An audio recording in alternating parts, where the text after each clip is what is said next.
तुम इतनी सारी छानबीन क्यों कर रहे हो? इतने सारे सवाल एक साथ? हाँ, you know Sumitra, actually I thought कि तुम मेरी एक ही ऐसी दोस्त हो ना whom I can really trust, you know. तो मैंने सोचा कि इन सारे सवालों के जवाब शायद मुझे तुम्हारे पास मिल जाएंगे, इसलिए। रेवती, तुम्हारे सारे सवालों के जवाब मेरे पास है। ऐसे जवाब जो किसी के भी होश उड़ा सकते हैं। तुम सुन सकती हो? Of course, why not, Sumitra?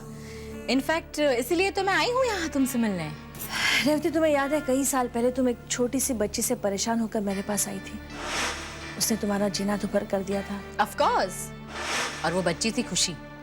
बचपन से लेके आज तक I could never get along with her. उस वक्त मैं भी मुसीबत में थी। दिन रात दुर्गा की चिंता में परेशान रहती थी। मैंने तुमसे कहा भी था कि दुर्गा पर किसी का साया है। Yeah, I remember. और फिर हम दोनों गुरु माँ के पास गए थे। हमने सपने में भी नहीं सोचा था कि हम दोनों की परेशानी की वजह एक ही है। क्या? हाँ, जिसने तुम्हारा जीना दुभर कर दिया, उसी का बुरा साया दुर्गा पर था। You mean खुशी? लेकिन वो कैसे दुर्गा? क्योंकि खुशी सिर्फ खुशी नहीं है, खुशी मुस्कान है। पता नहीं खुशी के बिना हम श्रद्धा को कैसे संभाल पाते। कितनी चैन से सो रही है खुशी के साथ। सच,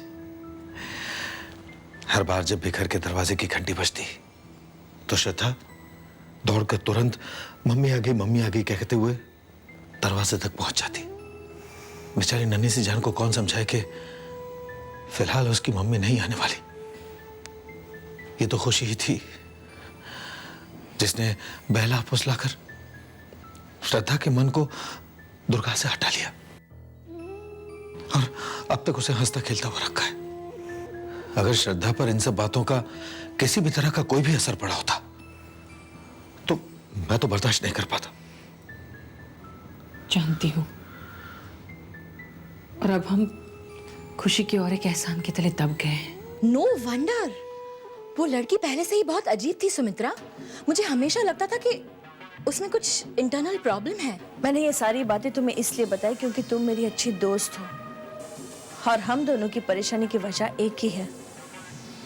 सब कुछ जानते हुए मैंने भैया भाभी आदित्य को कुछ नहीं बताया क्योंकि ये उनके लिए शौक होगा, और मुझे विश्वास है अगर मैंने उन्हें बता भी दिया होता तो शायद वो मेरा विश्वास ना करते, और अगर कर भी लेते तो खुशी किसी भी तरह से उन्हें बहला लेती। हाँ, इस मामले में तो खुशी बहुत ही स्मार्ट है। इसका मतलब ये तो नहीं कि मैं चुपचाप सब कुछ देखती रहूं, क्योंकि मुस्कान जब से खुशी बनकर आर्यन की जिंदगी में आई है, परेशानियां एक के बाद एक बढ़ती जा रही है, और मैं अपनी बहन के खातिर उसे रोकना चाहती हूँ, पर कैसे पता नहीं, क्योंकि खुशी कोई आम लड़की नहीं है।